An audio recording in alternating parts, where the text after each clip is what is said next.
검찰복을 벗게 되셨잖아요. 검사로서는 매우 치명적이죠.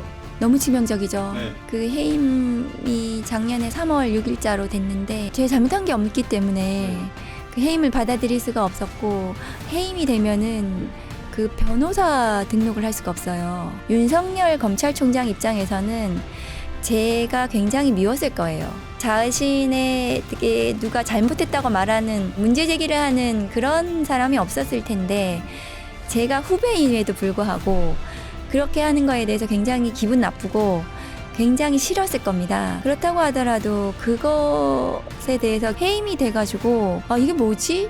이런 생각이 드는 거예요. 그래서 사람이 아무리 그래도 밥줄을 끊으면 안 되는 거잖아요. 그래서 그때 좀 화가 많이 났습니다. 자, 3프로TV 시청자 여러분, 더 피플 시간으로 여러분 또 뵙습니다. 저는 뭐 요즘 여러 가지 방송을 하잖아요. 그런데 이 더 피플 시간이 저 개인적으로는 가장 기다려지고 기대되는 코너입니다. 여러분도 그러셨으면 좋겠는데요. 오늘은 정말 제가 개인적으로 한번 만나서 이런저런 얘기를 좀 나눠보고 싶은 분을 모실 텐데요. 이분이 정계에 들어오시기 전에는 전혀 모르는 분이었는데 주변에 이분을 아는 분들이 좀 계셨거든요. 근데 저분이 저런 강한 면이 있는지 몰랐다고 그런 얘기를 몇 번 들었던 것 같습니다. 어쩌면 뜨거운 아이스 아메리카노를 의인화한다면 바로 이분이 아닐까 그런 생각이 드는데요. 검찰 공무원에서 국회의원으로 변신하셨는데 요즘은 여의도에서 가장 핫한 분이죠.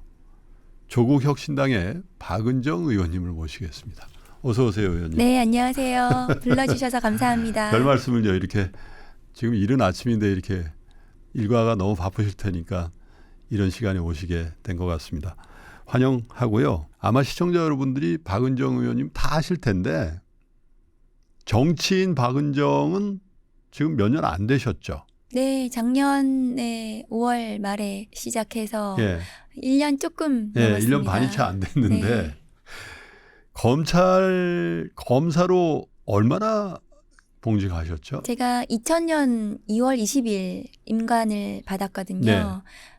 그러니까 24년 예. 근무를 했습니다. 예. 아마 검찰로 임직을 하시면 내가 검찰총장 뭐 혹은 검사장까지 하고 만약에 리타이어라면 뭐 변호사를 할 수도 있겠다. 이게 이제 티피컬한 검찰 공직자 분들이 생각하는 인생의 여정일 것 같은데 박은정 의원님은 이렇게 정계에 진출, 국회의원이 되실 줄 조금이라도 생각을 해본 적이 있으셨어요?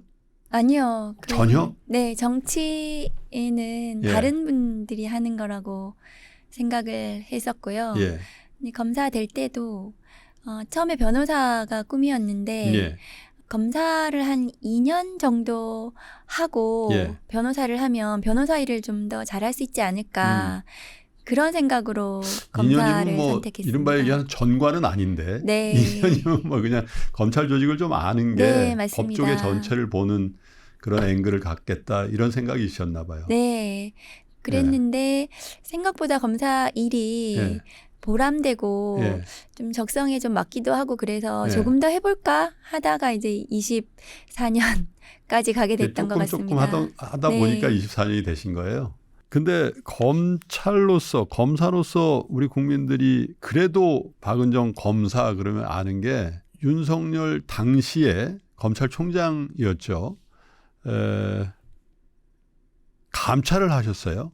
그러면서 알게 되신 거죠. 네, 그 일 때문에 많은 분들이 알게 되셨고 그 과정에서 이제 저런 검사도 있네 그렇게 생각하셨던 것 같아요. 그래서 또 뭐 지지해 주시는 분들도 생기고 예. 그러나 또 반대로 그 일에 대해서 또 이제 비판하거나 반대하는 분들도 생기고 네. 그랬던 것 같아요. 네. 네. 목소리 때문에 여러 번 화제가 되셨죠. 학교 다닐 때도 지금 음색 그대로셨어요? 근데 제가 이제 정치하고 나서 목소리 좀 더 높아진 것 같아요. 예. 데시벨이 좀 더 높아진 것 같습니다. 그렇게 막 예. 그 법사위에서 막 강하게 예. 얘기할 그런 적 한 번도 없으시지 않았어요? 그러니까 그런 적이 살면서 그렇게 많지 않았던 것 같은데, 네. 근데 이제 국회에서 제가 이제 체구도 작고 네. 또 목소리도 이제 막 크지 않으니까 예. 제 목소리를 전달하려면 예. 데시벨을 높여가지고 할 예. 수밖에 없더라고요. 어허. 그러니까 뭐 전달하려고 하다 보니까 그러다가 이제 점점 커지는 것 같아요. 왜냐하면 상대가 너무 그 무도하고 예. 그러니까 이렇게 좀 이렇게 소통이 안 되는 상대였잖아요. 윤석열부터 시작해가지고 네.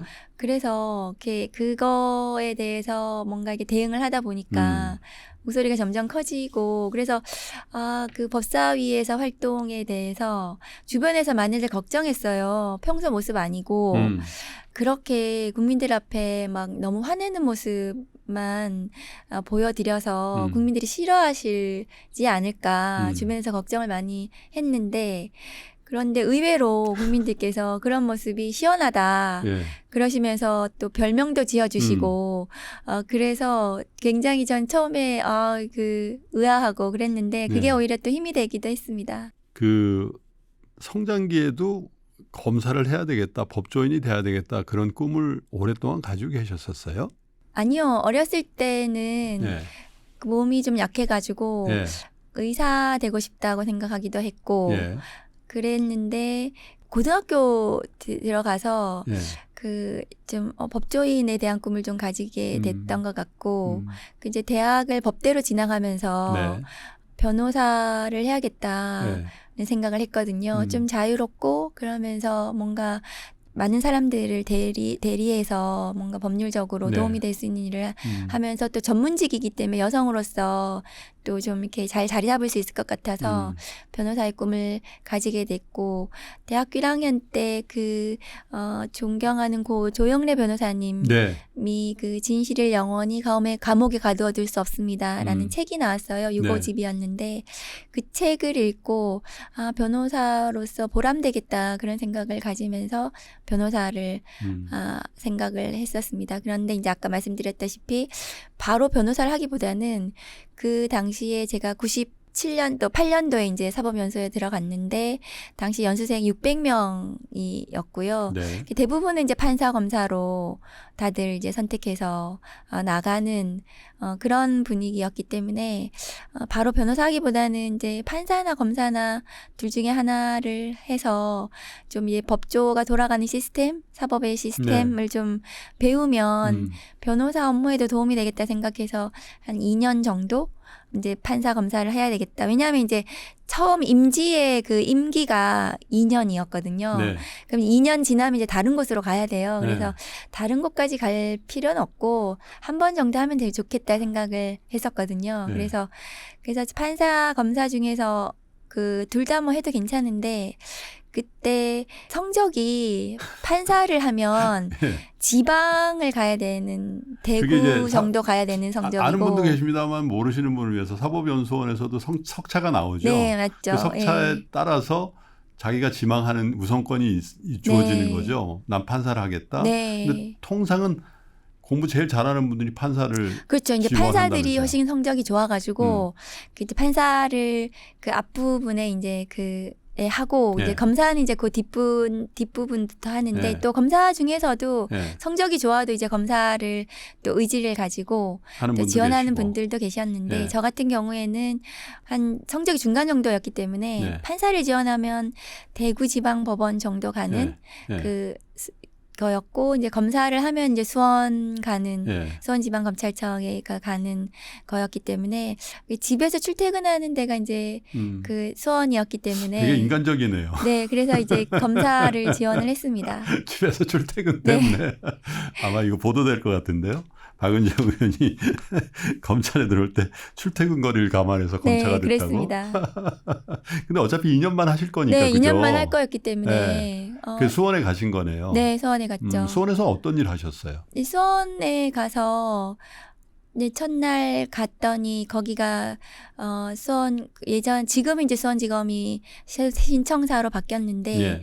그 엘리베이터가 없는 굉장히 이제 낙후된 건물이었고 예. 그 계단을 오르내리면서 이제 차장님, 검사장님 이제 신입이 들어왔으니까 인사를 다녔잖아요. 예. 근데 검사 됐다고 이렇게 높은 구두를 신고 예. 그 이제 계단을 오르내리고 했는데 예. 구두 발 뒤꿈치가 막 까이고 그리고 그 조직 문화가 굉장히 권위적이고 어. 막 그 약간 군대 같은 그런 분위기였어요. 예. 그래서 아 잘못 왔구나 그렇게 생각했어요. 여기는 적응이 잘 안 되겠다. 한 1년만 하고 그만둘까? 네. 뭐 그런 생각도 하기도 하고. 그러니까 그랬는데 일은 되게 보람이 있었습니다. 재미도 있었고 사람들 만나는 게 예. 그 이런저런 뭐 형사 사건에 연루가 되어서 피의자나 뭐 피해자나 이런 분들 얘기를 듣고 뭔가 제가 그분들의 문제를 해결해 주는 그런 보람이 있었어요. 그러니까 네. 이제 조직 문화는 술도 너무 많이 마시고 그리고 이제 야근을 막 굉장히 계속해야 되고 예. 야근 아니면 폭탄 드시고. 네, 그랬습니다. 그러니까 굉장히 경무였는데 좀 생산성은 없는 네. 그런 그가 이 분위기 자체가 그러니까 예를 들면은 뭐 모여가지고 뭐 이렇게 굉장히 뭐 좀 이렇게 영양가 있는 얘기를 하거나 이런 게 아니고 이게 그 술자리에서 하는 얘기들이나 이런 것들이 좀 재미도 없고 그랬거든요. 그러니까 되게 그 자기 그 검사들이 굉장히 그 검사를 지원하는 사람들도 그렇고 검찰 조직 문화가 그랬기 때문에 굉장히 권력지향적이고 예컨대 뭐 내가 누구를 잡아 넣었어 막 이런 얘기들 무용담. 네, 이런 얘기를 막 하는데 그러니까 그런 게 권력을 막 행사하는 휘두르는 이런 거에 대해서 좀 도취되어 있는 이런 문화가 좀 팽배해 있었던 그런 것들이 좀 적응이 안 됐고, 저는 이 잔잔한 것들이 좋았거든요. 그러니까 사회적 약자나 민생 범죄나 이런 것들에 관심이 많았고, 그런 일들을 하는 것은 좀 보람이 있었던 것 같아요. 그래서 조직 문화는 좀 안 맞았지만 일 자체는 제가 좀 보람이 있어서 그러면서 좀 적응해 갔던 것 같아요. 그 2년 하시고 이제 그 다른 곳으로 이제 전배가 되셨을 텐데 네. 그만두시지 않은 이유 중에 그것도 들어가 있습니까? 네, 그래서 그 2년을 하고 그만둘까 생각을 처음에 했었는데 2년 끝날 때쯤 돼서 조금 더 해도 되겠다. 왜냐하면은 이 일들이 보람이 있고, 일 자체는. 그러니까 조금 더 해보고 싶으니까 그러니까 조금 더 이렇게 실적을 좀 더 내고 내가 이렇게 조금 더 성과를 내고 그러고 싶은 거에 욕심이 생기고 그래서 조금만 더 하지 이러다가 이제 점점점 이렇게 일만 하게 됐죠. 네. 네. 그러고 나서 다음번은 어디로 가셨나요? 원주로 갔습니다. 원주로? 네. 점점 서울에서 멀어졌죠. 그러니까 원주지청에 부임한 첫 여검사. 네. 그래서 막 강원일보, 뭐 도민일보 정말요? 이런 데 이제 인터뷰도 나가고. 아니, 첫 지청장도 아니고 첫 여검사예요? 첫 여검사였어요. 와. 그래서 원주지청에 검사가 5명 부임했는데 그 당시에 여자 화장실이 없었어요. 원주지청에. 그래서 제가 가면서 여자 화장실을 새로 만들었어요. 그러니까 여직원이 있는데도 불구하고 남녀 공용을 썼던 거예요. 어떻게 그런 일이 있어요? 네, 근데 이제 여검사가 오는데 공용을 쓰게 할 수 없으니까 그래서 3층인가? 그건 뭐 1970년대 얘기도 네, 아니고. 그랬어요. 그 여자 화장실을 처음으로 만들어 거의 2000년 다 된 거 아니에요? 그 정도? 2002년이었습니다. 2002년 그래요. 네. 이게 여러분 우리나라 검찰이 어떻게 보면 현주소일 수도 있네요. 굉장히 지금은 아니지만. 남성 중심의 조직 문화였고 그렇겠네요. 그때 2000년 제가 인관할 때 여검사가 8명이었습니다. 그러니까 저희 동기가 그리고 전체 여검사가 20명밖에 안 됐거든요. 2000여 명의 검사들 중에서. 그러니까 이제 여검사가 굉장히 희귀했던 그렇겠네요. 그런 조직이었죠. 네. 90년대 초반 학번이시죠? 저는 90학번입니다. 90학번이시군요. 네. 학교를 하나 일찍 들어가셨나? 네, 7살에 그러시군요. 들어갔죠. 네. 학창 시절에 박은정 의원님은 어떤 도서관에 주로 계셨습니까? 아니면 시위대에 주로 있었어요? 저는 정말로 평범한 학생이었고 눈에 띄지 않고 조용히 그냥 이렇게 학교 다니는 지금도 그냥 아침에 출근했다가 저녁에 퇴근하는 그러니까 평범한 사람이었거든요. 그래서 눈에 띄지 않고 뭐 이렇게 목소리를 낸다거나 이런 게 별로 없었던. 근데 제가 법조인이 되겠다고 생각했기 때문에 이제 고시 공부를 해야 돼서 그렇죠. 그러면 공부를 언제부터 할까 뭐 1학년 때는. 그래서 조금 이제 그렇지만 또 그때 당시에는 또 그 상황이 네, 시위나 이런 것들도 있었고 집회도 있었고 그랬기 때문에 학교 앞에서 그래서 거기도 기웃기웃하다가 또 도서관에 가서 공부도 좀 하다가 그야말로 평범이네요. 굉장히 평범한 학생이었던. 대부분의 학생들은 그때 네. 당시는 갈등하죠. 네. 그래서 이쪽에도 조금 가고 공부도 좀 하고 네, 맞습니다. 그러면서 이제 학생 생활을 보내게 되는데 그랬던 아주 것 특이한 같아요. 경우를 제외하면 그럼 고시 공부를 몇 학년 때부터 본격적으로 시작하셨나요? 고시 공부는 한 3학년 때 저희가 이제 고시반이 있어가지고 그렇죠. 고시반에 들어가서 이제 친구들하고 같이 공부를 했었는데 그때도 막 본격적으로 막 했다기보다는 그래도 여러 가지 막 바깥에 막 시위도 집회도 가기도 하고 그다음에 이제 고시반에 와서 공부를 하기도 하고 또 5월에 축제 때는 또 축제를 축제도 즐기기도 또 하기도 하고 그랬던 네. 것 같고 그 유명한 축제가 유명한 학교잖아요. 네, 네, 제가 이화여대를 그러니까요. 나왔는데 네. 그렇게 그냥 평범한 학창 시절 보냈던 학생이고 공부는 한 4학년 때부터 네. 공부했던 것 같아요. 예, 그렇군요. 본격적으로. 몇 번 만에 되셨어요? 그러니까 그게 92년도부터 이제 시험 공부를 해서 96년도에 1차 시험 되고 97년에 2차 시험이 됐으니까 바로 되신 거예요? 1, 네, 2차가? 1차 시험은 3번 정도 봤습니다. 네. 네, 보고 2차는 바로 되시고요? 2차는 그 다음 해에 이제 됐고 그때 같이 공부했던 이제 이대 출신들 저희 동기들이 한 5명 정도 있었는데 네. 다 합격하고 되셨어요? 예, 네. 그랬습니다. 구수는 안 하셨군요. 네, 저는 안 했습니다. 점점 저 궁금해지는 게요. 초등학교, 중학교, 고등학교 때 박은정 의원님 어떤 분이었을까? 그러니까 사투리가 좀 섞여 있으세요? 네. 고향이 저는 대구에서 태어났고요. 고등학교 때까지 대구에서 네. 다녔고 학교를 다녔고 이제 서울로 서울로 대학을 이제 유학원. 그러니까 아버님 친구분들이 케이스죠. 뭐라 안 하세요, 요즘에? 대구 가시면? 아버님은 이제 구미가 고향이시거든요. 네. 구미에 가끔 종친회 이런 데 가시면 네. 그 박정희 대통령 네. 그 고향 아니에요, 구미가. 그래서 처음에는 막 아버지도 막 이렇게 쭈뼛쭈뼛 하셨는데 지금은 많이들 응원해 주신다고 텔레비전 많이 나오니까 많이 좀 먹이라고 살 많이 빠졌다고 이렇게 얘기도 해주시고 그러신다고 합니다. 근데 뭐 제가 맞나요? 아버님 좀 편찮으셨다고. 네. 네. 제가 수사 받을 때 윤석열 검찰총장 감찰을 하고 그리고 제가 이제 사표를 냈는데 사표 안 받아주고 그 감찰에 대한 저는 이제 보복수사라고 생각하는데 보복수사를 할 때 이렇게 이거저것 압수수색을 하다가 저희 아버지가 계신 친정집에 이제 압수수색을 들어왔는데 그때 아버님이 암 수술하고 얼마 안 돼가지고 투명 중이죠. 아니요, 지금은 이제 그 서울 수도권 쪽에 이제 작은 집을 시골집을 이제 얻으셔가지고 거기서 계시는데 거기에 이제 압수수색이 들어와가지고 그 아버지가 그때 편찮으실 때 이제 그런 일이 있어가지고 제가 굉장히 죄송스러웠죠. 지금은 웃으면서 얘기하는데 그때는 굉장히 그러셨겠어요. 힘들었습니다. 예. 우리 딸 공부 잘해서 법대 가고 검사 됐는데 우리 집에 압수수색이 들어온다고?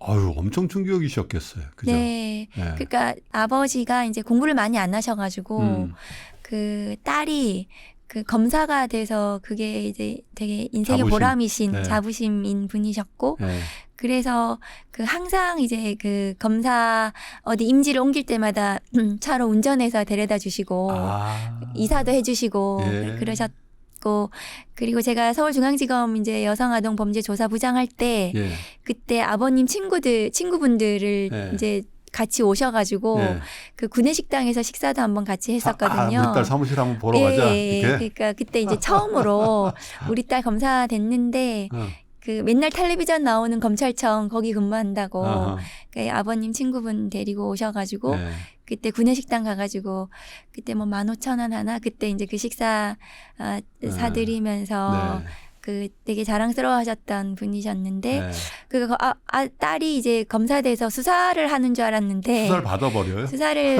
받는 상황이 됐고 그리고 막 그 상황 자체가 딸이 뭐 잘못한 거 없는 것 같은데 계속 이 언론에 마치 그러니까요. 대단한 잘못을 한 것처럼 계속 오르내리고 이런 상황이었는데 또 그때 이제 암 진단 받으시고 수술을 받으시고 이런 상황이어가지고 네. 그때면 굉장히 이제 힘드셨을 것 그래서 같아요. 지금은 예. 뭐 어떻게 회복하셔 건강하세요? 지금 이제 회복 중이시고 네. 또 그 딸이 이제 국회의원 돼가지고 네. 또 이제 지금은 또 좋아하세요. 예. 이건 뭐 개인적인 얘기긴 한데 공부를 많이 안 하셨다고 하는데 뭘 하셨어요? 아버님은 대구에서 네. 그 자영업을 하셨거든요. 네. 굉장히 조그맣게 네. 그냥 이렇게 소소하게 자영업을 하신 분이었고, 네. 그 아버님이 그 공부 많이 하시고 싶었는데 네. 집안이 대부분 어려워가지고, 그때 그랬죠. 네, 공부를 네. 많이 못 하셨어요. 그래서 그러니까 자식들은 공부를 좀 시켜야 되겠다 이래가지고 되게 고생을 많이 하셨어요. 그 자영업을 하시면서, 그러니까 저희가 이제 삼남매인데 삼남매를 삼남매 어떻게 되세요? 그러니까 밑에 남동생이 둘 있습니다. 네, 그래서 장녀시군요. 네, 제가 장녀이고 그 K 장녀인데 그래서 그 맏딸에 대한 애정이 굉장히 크셨어요. 그래서 그러시겠네요. 이제 그 정성을 다하시고 네. 그래서 제가 이화여대 시험 보러 왔을 때도 예. 그때가 12월 13일이었는데 1989년. 그걸 다 기억하시네요. 네, 그날 이제 아버지가 대학 저희 법학관 캠퍼스에 이제 시험 보러 저기 들어가는 거 보시고 바깥에서 하루 종일 기다리셨어요. 시험 보는 그 법학관 앞에 네. 시험 잘 보라고. 그러니까 시험 보다가 이제 쉬는 시간 이렇게 보면은 바깥에 이렇게 기다리고 아버님 계셨던. 보이시고. 네. 아이고. 그 기억이 추운데 그랬던 기억이 나고. 그래서 이제 아버지가 자식들 공부시켜야 되겠다 이런 생각을 가지고 이제 되게 고생 많이 하시고 그러면서 또 이제 또 나름 이제 성공도 좀 하셔가지고 하시다가 지금은 이제 그때 제가 저 검사 그만두고 수사 받고 이럴 때는 이제 은퇴하셔가지고 그 자식들이 다 서울로 올라와 있는 상태여가지고 그러면 그 자식들 근처에 조그맣게 내가 시골집에서 그냥 이렇게 텃밭 농사 지으면서 이렇게 좀 그게 뭐 자식들하고 자식들이 저 멀리 오는 것보단 가까이 네. 사시는 게 자식들이 좀 편하지 뭐 이런 생각 하셨겠죠. 그러셨어요. 손주들도 그래서 좀 보고 싶으시고. 그래서 네 그렇게 이제 편안하게 지내셔야지 이렇게 생각했는데 이제 제일 믿었던 딸이 그렇게 돼가지고 뭐 굉장히 힘들어하셨을 것 같아요. 안 봐도 딸 바보 아버님의 모습이 선하네요. 네. 장녀에다 또 너무 그 학창 시절 이럴 때 여리여리 하셨을 것 같아요. 말 잘 듣는 학생이었고 딸이었어요. 네, 그러니까요. 그러니까 그래서 그리고 이렇게 시키는 일 잘하고 저는 검찰에 있을 때도 막 이렇게 제가 막 나서서 막 이렇게 목소리 내고 막 이랬던 게 아니고 주어진 일 열심히 하던 검사였고 굉장히 규칙을 잘 지키는 법을 잘 지키는 법대로 막 이렇게 하는 검사였는데 제가 뭐 이렇게 뭘 잘못했다고 수사를 받게 되는 상황이 그게 되게 힘들었습니다. 그러니까 되게 제가 그동안 쌓아왔던 24년 동안 쌓아왔던 검사로서의 명예 그러니까 제가 법대로 한 검사였는데 제가 뭐 법을 어겼다고 막 이렇게 막 수사를 받고 이랬던 그 상황 자체가 굉장히 받아들이기가 어려웠습니다. 검찰에도 보면 그런 표현은 참 안 써야 되는데 흔히 얘기한 엘리트 코스라는 게 네. 사실상 있잖아요. 뭐 공안이나 특수나 그죠? 어디선가 들었는데 우리 박은정 검사 시절에 박은정 검사님은 그 주류는 아니셨다고. 완전히 비주류였죠. 어떤 저 검찰직의 여정을 하셨길래 그런 말씀을 하시죠? 검사들의 이제 조직에는 기본적으로 이제 검사장이라는 게 있잖아요. 그렇죠. 각급 검찰청에 검사장으로 이제 승진하는 것이 모든 검사들의 꿈이죠.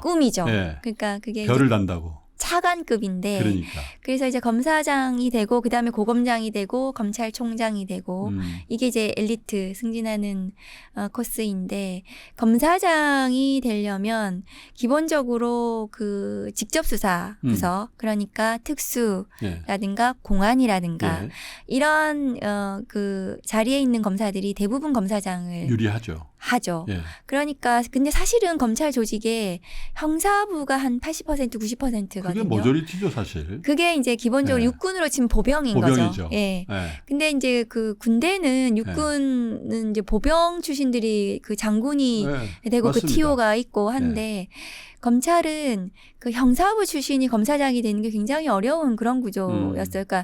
그러니까 그 끊임없이 직접 수사를 하는 부서의 검사들이 정치권과 기본적으로 결탁해서 혹은 그 정치 권력에 계속해서 복무하면서 그 친분도 쌓고 그러면서 자기들이 이 검사장으로 올라가기 위해서 그런 어쨌든 막 수사를 하면서 막 그 선택적 수사, 선택적 기소를 통해 가지고 권력을 획득하는 그러니까 대부분의 이제 검사장 자리들이 특수나 공안이 차지하게 되고 형사부 검사는 마이너리티가 되는 거예요.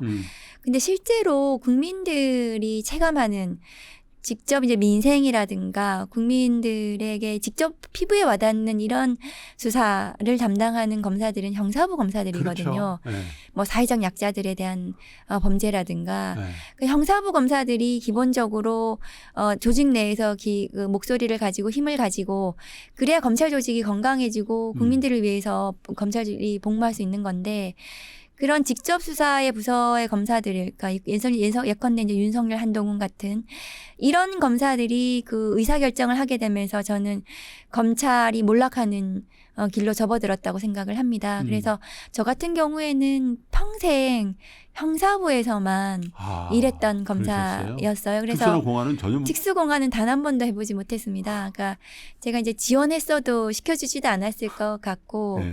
그리고 그렇게 해서 이제 특수공안을 하기 위해서는 이게 모든 조직이 그렇잖아요. 내부에서 이제 그 정치를 좀 해야 되는 겁니다. 시키는 일도 잘하고 그러니까 뭐 이런 이제 일들을 해야 되는데 저 같은 경우에는 굉장히 마이너리티하게 이렇게 그 비주류의 일들을 그래도 이렇게 보람이 있었기 때문에 해와서 눈에 띄지도 않고 이렇게 발탁하거나 이런 일이 없는 그런 검사로 살아서 제가 막 검사장 되겠다, 뭐 검찰총장 되겠다 이런 꿈을 이제 꿀 수 없는 그런 검사로 살았습니다. 그러다가 이제 감찰 담당관으로서 윤석열을 감찰하시게 되셨단 말이에요.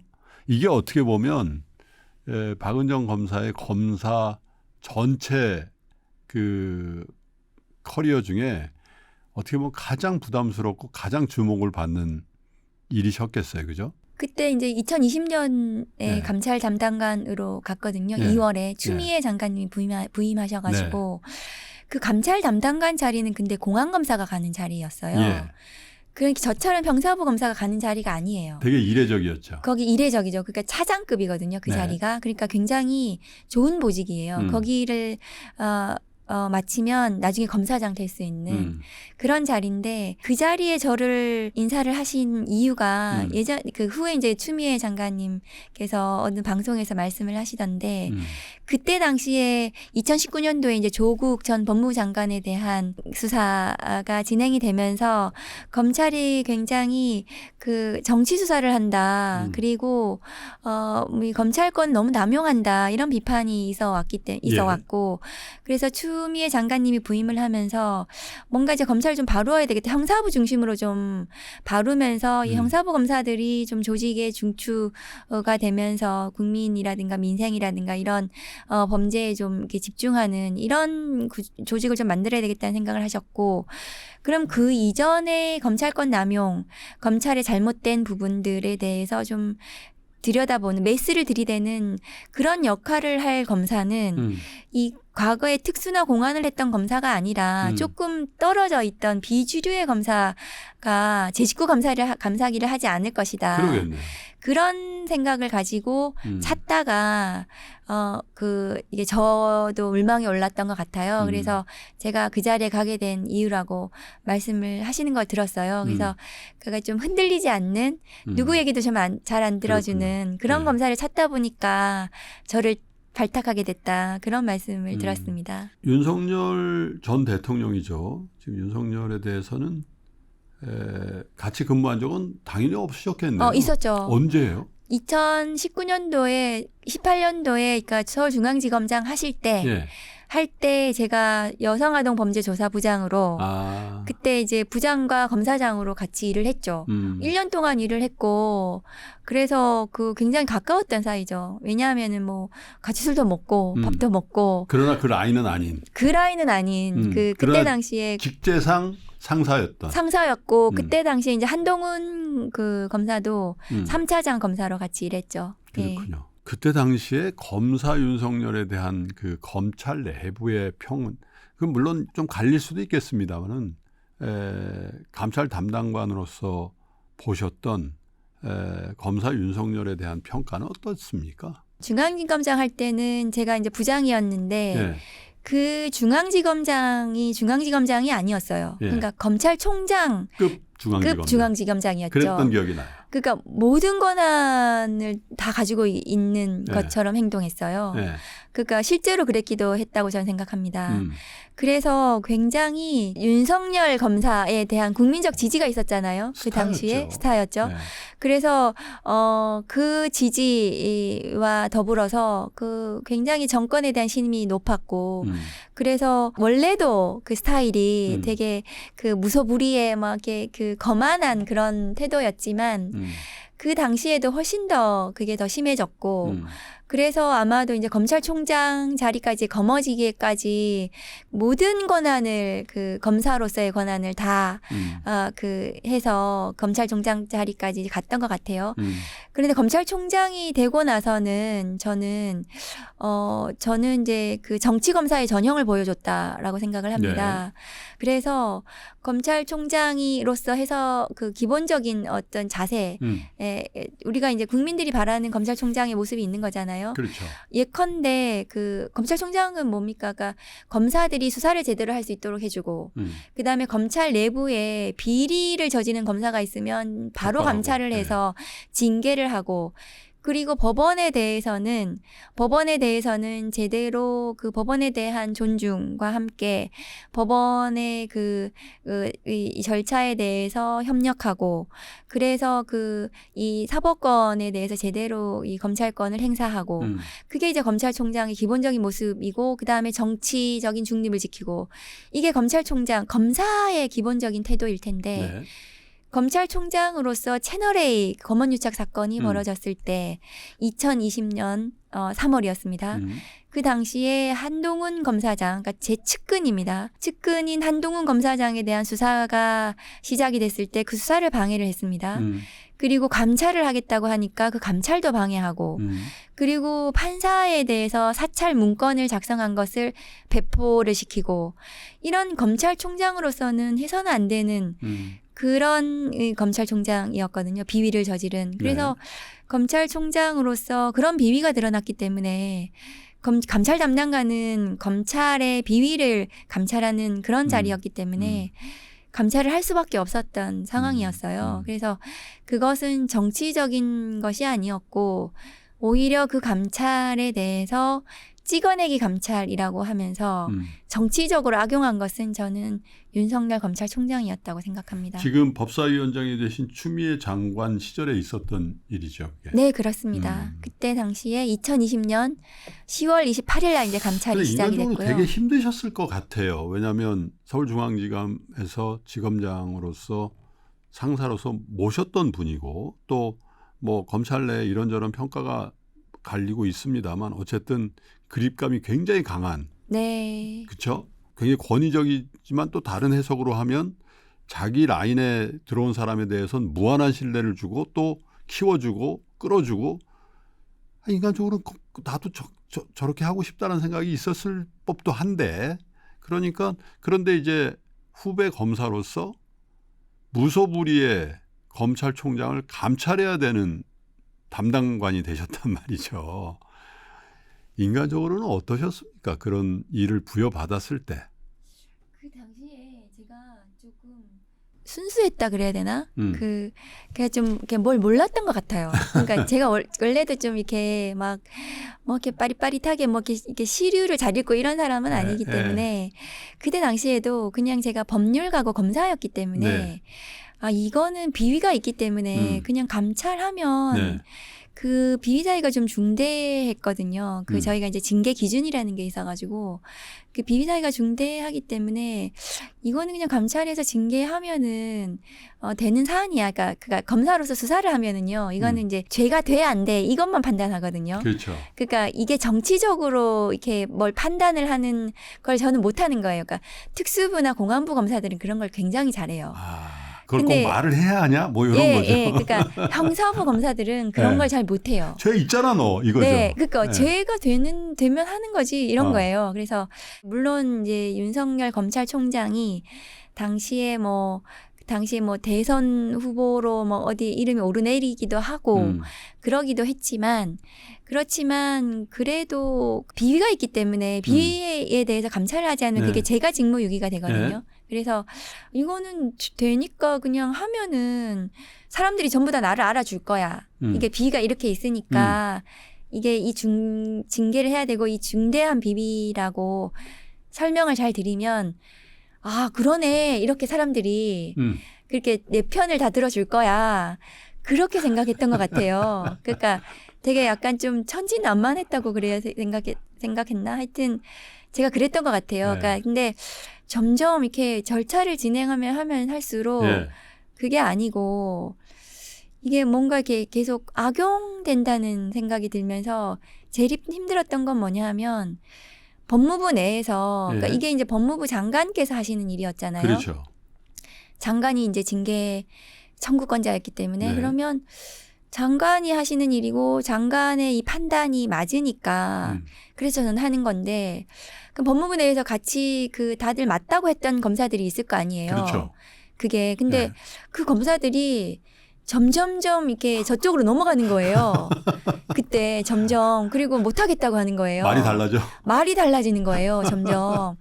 그래서 그게 되게 힘들었습니다. 그러니까 나중에는 추미애 장관님하고 저하고 둘이만 아무도 안 남았거든요. 남았어요? 아무도 안 남았어요. 그럼 뭐지? 이런 생각이 드는 거예요. 네. 그러니까 이게 맞다고 생각해서 모두 맞다고 해가지고 시작했고 맞는데 그러면서 이 안에서 벌어진 일들을 저쪽에 이렇게 넘기고 왜곡시켜가지고 언론에 보도가 되고 그리고 거기에 언론 그다음에 정치 권력 이 전부 다 같이 붙어서 이게 싸움이 되는 거예요. 그러면서 지금 생각해 보면 그것이 대선이었던 것 같아요. 그것이 그러니까 윤석열 대선 후보의 이미 대선전이 시작됐군요. 선거운동이었던 거예요. 이미. 예, 이미. 네. 검찰총장 직위에 있으면서. 직위에 있으면서요. 그러니까 지금 생각해 보면 그런 거였는데 그때는 그걸 몰랐습니다. 저는. 그래서 뭐 그런 첩보가 있었다 그래요. 최강욱 의원과 인터뷰에서 대호 프로젝트라고 네. 그런 첩보가 있어서 한번 본 적이 있다고 그러는데 어쨌든 실패하셨어요, 그죠? 네. 네. 그래서 결국 아니 저는 성공했어요. 저는 징계 청구를 했고 네. 그게 저는 검사니까 기소를 하면은 저는 기소를 못할까봐 걱정했거든요. 네. 근데 저는 징계 청구를 했기 때문에 감찰 담당관으로서의 감찰 직무는 담당관은 완수를 했다. 완수했어요. 저는 결과는 제1을 그렇게 안 됐지만 저는 제1을 완수했고 그러니까 징계에서 그것이 조금 그게 부족했는데 그러니까 징계는 됐습니다. 징계 처분은 이루어졌고 그게 법원에서 제동이 걸렸는데 저는 감찰 담당관으로서 모든 직무를 완수했고 징계 청구를 했고 그리고 이 감찰이 모두 적법하다는 것을 법원에서 1심과 2심에서 모두 저는 적법하다고 판단을 받았습니다. 그러니까 윤석열 검찰총장의 징계 소송에서 그 징계가 취소된 것은 징계위원회 관련해서 절차가 일부 잘못됐다는 걸로 취소됐지 감찰 절차와 관련해서는 잘못된 게 없다는 판단을 저는 받았어요. 그래서 저는 제가 윤석열 검찰총장 징계 감찰과 관련해서는 저는 이겼다고 생각하고 있거든요. 지금도 제가 맞았다고. 그러니까 이제 결과적으로는 아니에요. 맞았다고. 네, 맞았다고. 그게 정확할 것 같아요. 네. 근데 저는 이겼다고 생각해요. 예. 왜냐하면은 윤석열도 법률가고 저도 법률가기 때문에 법률적으로 제가 맞았다고 판단을 받았으면 제가 이긴 거예요, 저는. 그러니까 저는 제가 이겼다고 생각을 합니다, 계속. 근데 이제 법률적 소송에서 이제 법원에서 제동이 걸렸던 거는 되게 뼈아픈 일이었습니다. 그래서 결과적으로 많은 분들이 그건 실패했다. 그렇게 이제 판단을 그래서 하시죠. 어쩌면 뭐 역사의 과정이라는 게 뭐 허무한 얘기입니다만은 이런 상상을 해볼 수 있거든요. 영화 같은 얘기일 수도 있는데 법무부 장관이 새로 오셔가지고 야, 이 검찰총장이 비위가 많구만. 그래서 전혀 예상할 수 없는 새로운 검사를 감찰 담당관으로 입서 한번 감찰해봐. 그랬더니 꼭 중요한 비위가 나온 거예요. 그래서 그 징계를 건의를 했고 그 징계가 진행이 되든 뭐 어떻게 돼갖고 검찰총장이 옷을 벗고 그래서 징계가 성공하고 다른 좋은 검찰총장이 오고 뭐 이런 정도를 이제 일반적으로 생각하는 네. 성공이라고 생각한다면 이제 좀 뼈아픈 일이 있었던 거죠. 본인이 박은정 검사 본인이 검사 해임 징계를 받고 네. 검찰복을 벗게 되셨잖아요. 이거는 사실 검사로서는 매우 치명적이죠. 너무 치명적이죠. 네. 예. 그 해임이 작년에 3월 6일자로 됐는데 예. 제가 잘못한 게 없기 때문에 예. 그 해임을 받아들일 수가 없었고 해임이 되면은 예. 그 변호사 등록을 할 수가 없어요. 아, 검사 해임되면요? 네. 그 의원 면직이 아니라 해임이 되면 네, 그 자격이 예. 없어져요? 변호사를 못 해요? 변호사를 못 해요. 오. 그래서 그거는 예. 그니까 명줄을 끊는 거네요. 사실은 제가 이제 생계형 검사였어요, 저는. 네. 제가 이제 직장인이었단 말이죠. 예. 그러니까 저는 제가 한 달 열심히 일해가지고 그 월급을 받아가지고 예.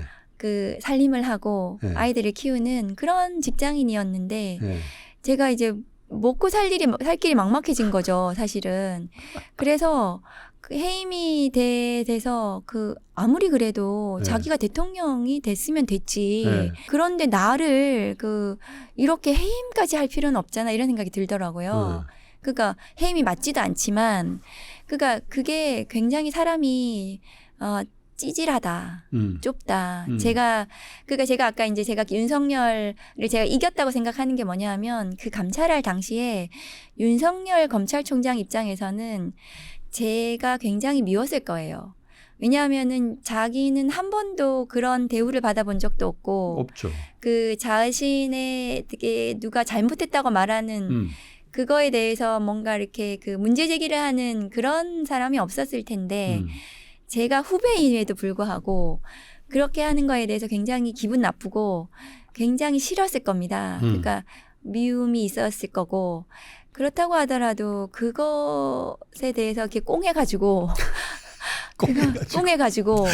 그거를 이렇게 막 수사를 하고 그 수사를 해가지고 뭐가 나온 것도 없어요. 저희 친정집 압수수색 해가지고 종이 3장 들고 갔습니다. 뭐요? 종이 뭔지 모르겠어요. 그게 뭐 아무것도 안 들고 갈 수는 없으니까. 살림이 얼마나 단촐하면 종이 3장을 갖고 가요. 그러니까 압수수색에서 그 사건과 관련해서 없는 거예요. 그런 데를 압수수색하러 간 겁니다. 종이 3장을 들고 가고, 그러니까 괴롭히는 거죠, 뭐 그거. 그러니까 그게 수사로 나온 것이 없으니까 이제 감찰해가지고 그러니까 징계를 하는 거예요, 해임으로. 그래서 해임 안 하고 그냥 징계 다른 걸 하면 저는 이제 나가가지고 변호사를 하면 되는데. 생계형 변호사 하면 되는데. 네, 그렇죠. 근데 저는 변호사 하면은 저는 성공할 자신이 있었거든요. 제가 일을 잘했기 때문에 변호사로서도 제가 뭐 성공이 별다른 성공이 아니라 그냥 제가 밥 벌어 먹고 살고. 네. 제가 열심히 그냥 네. 살아가고 저는 승소를 놓고 윤석열에 대해서 잊어버리고 살려고 그랬어요. 제가 왜냐하면 네. 그 윤석열 검사에 대해서 제가 징계하는 업무, 감찰하는 업무를 할 때는 제가 그 공직자였기 때문에 그 일을 했지만 대통령이 된 이상 저하고 상관없는 거잖아요.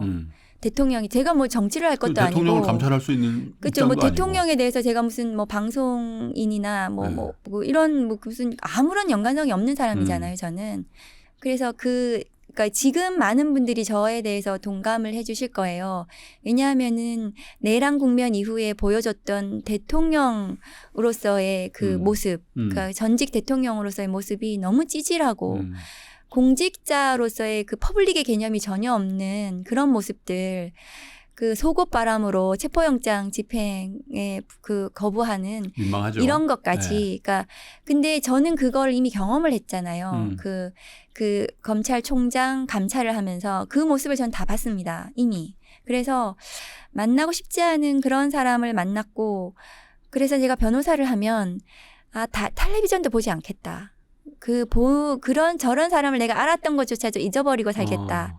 그게 정신 건강에 좋다. 정신 건강에 좋다. 그래서 나는 행복하게 살 수 있을 것이라 생각을 하고 했는데 네. 해임이 돼가지고 네. 이게 뭐지? 이런 생각이 드는 거예요. 어허. 그래서 사람이 아무리 그래도 밥줄을 끊으면 안 되는 거잖아요. 네. 그래서 아무리 그 사람이 미워도 네. 그래서 그때 좀 화가 많이 났습니다. 그러니까 뭐 수사받고 이럴 때도 제가 막 크게 막 이렇게 화내거나 뭐 이렇게 뭐 그런 성격은 아니거든요.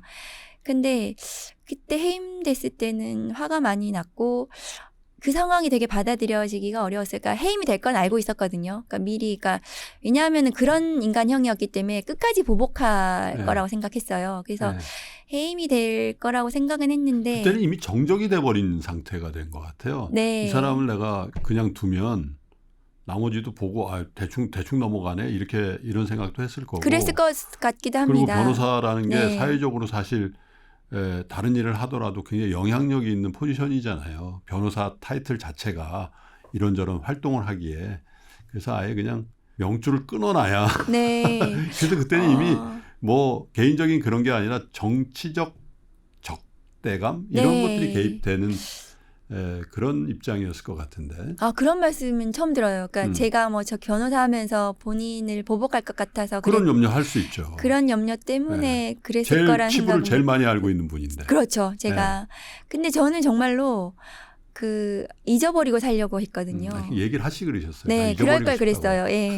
잊어버리고 살겠다고. 국회의원 적은 없을 네, 수도 없었을 있었는데. 겁니다. 그래서 해임되고 나서는 그 상황을 받아들이기 어렵고 해임이 될 거라고 생각하고 제가 어디 노량진 이런데 이제 가서 그 학원가에 가서 강사하려고 알아보기도 했거든요. 네. 뭐 형사소송법 강의나 이런 거를 네. 하면 그래도 또 뭐 그 생계를 유지할 수 있으니까. 현직 차장검사가 하는 그 완전 일타 예, 검사들. 예, 그럴 수 있을 것 같아요. 그래가지고 그래서 막 온라인 강의 막 이런 거는 막 좀 괜찮나? 막 이러면서 그런 거 알아보기도 하고 그랬는데 근데 막상 해임이 되고 이제 문서를 받고 이렇게 하니까 뭐 이렇게까지는 할 건 없잖아 이런 생각이 들었어요. 그래서 제가 사실은 이제 어디서도 얘기했는데 홧김에 정치에 나선 거예요. 그러니까 정말로 그 정치인으로서 잘 말씀하세요. 앞으로 이제 정치인으로 어디까지 갈지 몰라. 홧김에 정치에 정말로 그러니까 아무런 준비가 안 돼 있었어요. 제가 그러니까 정말로 되게 죄송한데 국민들께 되게 죄송하고 정치인이라면 국민의 삶을 책임지는 비전을 그렇죠. 가지고 어떤 자신의 정치적 목표를 가지고 정치인으로서 나서야 되는데 저는 이건 너무하잖아 이러면서 그때 이제 마침 이제 조국혁신당에서 그 조국 대표께서 이제 막 영입을 하시고 전화를 하시고 막 이런 때여가지고 처음에는 제가 막 안 하겠다고 제 정치인은 맞지도 않고 제가 못할 거라고 이제 하던 중에 막상 해임이 되니까 그 해임이 되면 소송을 하거든요. 그렇죠. 한 3년, 4년 걸리거든요. 그래서 근데 그 해임하는 소송의 내용이 정치인 해가지고 윤석열 대통령하고 싸우는 내용하고 거의 비슷하잖아요. 해임 소송의 내용이. 그렇죠. 그러면 비슷한 걸 그러면은 소송을 하면서 이거를 좀 같이 할 수도 있지 않을까? 그런 생각으로 그냥 갑자기 뛰어들게 됐습니다. 징계로 인한 검사 해임 징계를 딱 받고 나서 그 딸바보 아버님은 알게 되셨잖아요. 언론에 나왔으니까. 근데 이제 사람이 너무 고통스러운 것은 서로 말로 이렇게 하지 않잖아요. 네. 말하기가 겁이 나죠. 아버지하고 그걸 한 번도 말해본 적이 없어요. 그러니까 해임이 됐고 죄송하다 뭐 이런 말씀을 드려야 되잖아요. 근데 그런 얘기를 못 드렸던 거예요. 뉴스에 계속 나오니까 뉴스에 계속 굉장히 걱정하셨을 거예요. 그렇죠. 그러니까 걱정을 하셨을 텐데 내색은 안 하셨어요. 전화하셔서 그랬을 것 같아요. 은정아 괜찮나? 그런 조차도 안 하셨어요. 그러니까 그거를 말하시는 게 되게 어떨지 모르니까 딸이 너무 힘들 것 같으니까 말씀 못 하셨던 것 같아요. 예. 정계의 임무는 너무 빡쳐서 하셨답니다. 죄송합니다. 나중에 두고두고 회자될 것 같은데 굉장히 힘든 과정을 많이 겪으셨을 것 같아요. 그냥 평범한 검사에서 그리고 어떻게 보면 가정의 엄마로서 이렇게 어떻게 보면 일도 하는 네. 아이들도 직장맘이었죠. 직장맘인데 네, 직장맘이죠. 어떤 큰 격변기에 그죠? 예, 격변기에 그 한복판에 있게 된 거죠. 저는 끌려 나온 거예요. 네. 예. 그러니까 윤석열 때문에. 예. 사람 생은 잘 모르는 거예요. 본인의 의지대로 네. 되는 건 하나도 없는 것 같아요. 그런 자리에 막상 그 담당관이 됐을 때는 야 이게 내 뜻대로 하면 이거 좋은 거야. 그리고 나 여기서 제대로 일하면 더 다음 파수도 있을 거야. 이렇게 생각하셨을 거란 말이에요. 근데 검사를 징계임을 당하셨고 또 이어서 국회의원이 되셨단 말이에요. 그런데 그렇게 굉장히 힘든 국면마다 그만두고 싶을 때마다 박은정을 지켜줬던 거 이런 생각 그걸 한번 들어보고 싶군요. 수사를 받는 게 이제 어떤 건지 알게 됐잖아요. 예. 제가 수사만 하다가 그때도 굉장히 뭐랄까 내가 없으면 예. 주변을 괴롭히는 것도 없을 텐데 이런 생각도 해봤습니다. 그때 당시에도 그리고 네. 그 해임되고 그러니까 징계 해임되고 이럴 때도 내가 그냥 사라졌으면 좋겠다는 생각을 했어요. 그러니까 왜냐하면은 그냥 평생의 그냥 검사이고 공직자로서 그게 그러니까 사실은 제가 이제 28살에 검사가 됐거든요. 예. 그러니까 평생을 검사밖에 모르는 사람이었잖아요. 그러니까 예. 다른 삶을 모르는 사람이었는데 그게 이제 와르르 무너져 버린 거잖아요. 그래서 그러면은 어떻게 하지? 막막하고 그랬고 그래서 이제 정치인이 됐는데 지금도 막 얼떨떨하긴 하거든요. 그러니까 아직도 검사인 것 같고 순간순간 이렇게 좀 블랙아웃이 되는 그러니까 모든 게 이제 그러니까 모든 게 깜깜해지는 그런 상황이 많이 있었는데 그러니까 그럴 때마다 살아남아야 된다 이런 생각을 했어요. 그러니까 내가 살아야 된다. 네, 살아야 되고 저쪽이 불의하고 무도하니까 그게 불의함은 오래 가지 않을 것이다. 그러니까 아무리 오래 가도 5년이잖아요. 그러니까 뭐 대통령이 됐어도 그리고 그 5년 동안 뭐 국민들이 아실 거라고 생각을 했고 제가 옳았다는 걸 언젠가는 알아줄 거라고 생각을 하고 그러면 그때는 제가 말할 수 있을 것이다 이런 생각을 하면서 좀 계속 살아남아야 되겠다는 생각을 계속 했던 것 같아요. 그러니까 이게 뭐 이렇게 막 희망적이고 그러진 않았는데 막 확신을 가지고 그러진 않았는데 그래도 오래 가지 못할 것이다.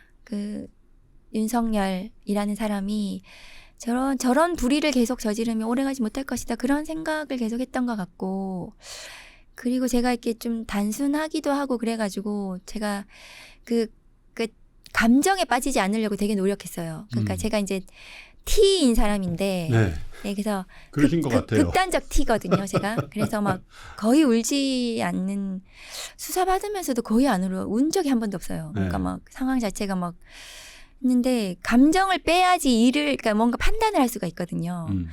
그래서 감정을 어떻게 하면 뺄 수 있는가를 계속 연습했던 것 같아요. 그러니까 그게 막 기본적으로 계속 그래야 살 수 있었기 때문에 너무 고통스러우면 살 수가 없거든요. 그래서 그걸 이제 계속 감정을 제거하고 판단을 막 그때그때 계속 했어야 됐기 때문에 수사가 계속 들어오잖아요. 이거는 막 회의처럼 막 계속 들어오는 거기 때문에 그때 제대로 된 판단을 하지 않으면 그냥 다 와르르 무너지는 상황이었기 때문에 그러니까 저보다 이제 더 가혹한 수사를 받으신 분들도 많으신데 지금 그러니까 그분들도 다 그랬을 거예요. 그러니까 그렇게 해서 판단을 빨리 제대로 냉정하게 해야 된다. 그게 아마 이제 지금 법사위에서 제가 이제 법사위 내에서 막 웃지 않는다. 이게 그 훈련 때문에 그랬던 것 같고 그게 저는 좀 오히려 제가 이렇게 살아남은 그 이유였던 것 같아요. 그런 연습을 했기 때문에. 그러니까 지금은 좀 그러지 않아도 되는 것 같은데 지금은 계속 제가 지금은 좀 안전해진 것 같아. 지금은 그러니까 그런 생각을 좀 하려고 하거든요. 근데 지금도 그건 잘 안 되는. 네. 네. 극단적인 T라서 그러신 거죠. 네, 그런 것 같아요. 네. 굉장히 하신 것 같아요. 법사위에 그 중계되는 걸 보면 예, 그 검사 시절에 박은정 검사를 그렇게 상상하게 되는 그런 모습들을 보는 것 같습니다. 아마 국민들도 그런 화면을 보면서 박은정 의원 그리고 검사 박은정에 대한 생각을 어느 정도까지는 그렇게 각인되어 가지 않고 않는가 그런 생각이 드네요. 의원님 바쁘신데 이렇게 감사드리고요. 아유, 이렇게 불러주셔서 감사하고, 제 마음으로는 이제 이 3프로 TV 시청자분들께서, 뭐 저런 정치인도 있네. 되게 처음 보시는 분들도 많으실 것 같은데, 예. 제 마음이 잘 전달됐으면 좋겠습니다. 네, 다음 그럴 것 기회에 같습니다. 또 많은 말씀 드리겠습니다. 네, 또 뵙겠습니다. 감사합니다. 감사합니다.